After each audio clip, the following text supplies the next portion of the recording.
Today, we're sinking our teeth into one of the wildest, most incredible stories in television history. We're talking about a show that was on its last legs and the immortal creature that, against all odds, gave it new life. Okay, so just imagine this for a second. You're a TV producer back in the 60s. Your brand new show? It's a total flop. The network is literally about to pull the plug. You need a miracle and you need it now. What's your move? Yep, you heard that right. The answer wasn't some new dreamy love interest or shocking murder plot. It was a 175-year-old vampire. And get this move didn't just save the show, it turned it into an absolute phenomenon. But before we get to all the fangs and the capes, we have to go back to the beginning. We need to understand just how strange and, frankly, how unsuccessful this show was when it started. The entire idea for this show, and I am not making this up, came from a dream its creator, Dan Curtis, had. He literally just pitched this moody, vague idea about a girl on a train to ABC, and somehow they actually greenlit it. That dream became the opening scene of a new Gothic soap opera.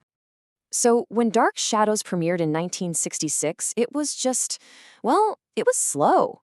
It was your standard Gothic melodrama, all about the deep, dark secrets of the wealthy Collins family. Critics were not kind at all. One called the first episode a big contemporary yawn. Ouch. I mean, there were some hints of ghosts, but nothing to really hook you. And these numbers, well, they tell the whole story, don't they?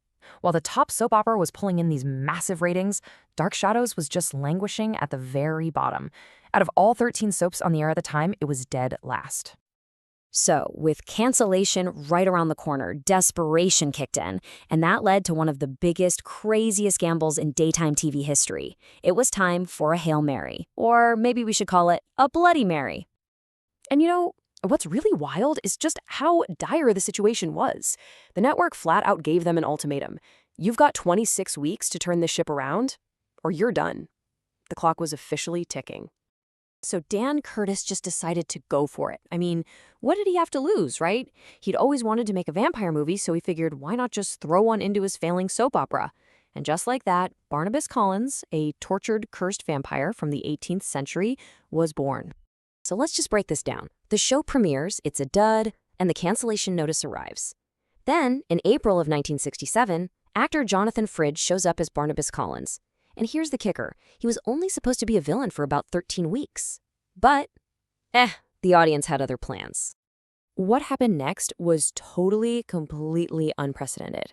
The show didn't just get a little bump. No, it exploded into a full-blown cultural sensation. I mean, just look at this chart. This is what we call the Barnabas effect. The ratings almost doubled in a single year. All of a sudden, teenagers were rushing home from school to watch it, a demographic that soaps had never, ever captured before. And why? Because Barnabas wasn't just some evil monster. He was this cursed, tragic, romantic anti-hero. That complexity was just magnetic.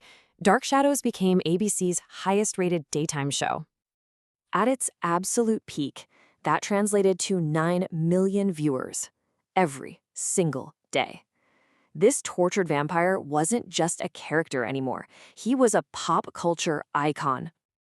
With Barnabas being such a huge hit, the supernatural floodgates were thrown wide open. The writers went all in. They added a super charismatic werewolf named Quentin, a vengeful witch named Angelique. They even threw in zombies, man-made monsters, time travel, and parallel universes. It was basically a monster mash every single afternoon. But, as they say, all good things must come to an end. And in the case of Dark Shadows, the decline came from a pretty big creative misstep that tried to fix something that was never broken to begin with. So, how does a show this popular suddenly fall off a cliff?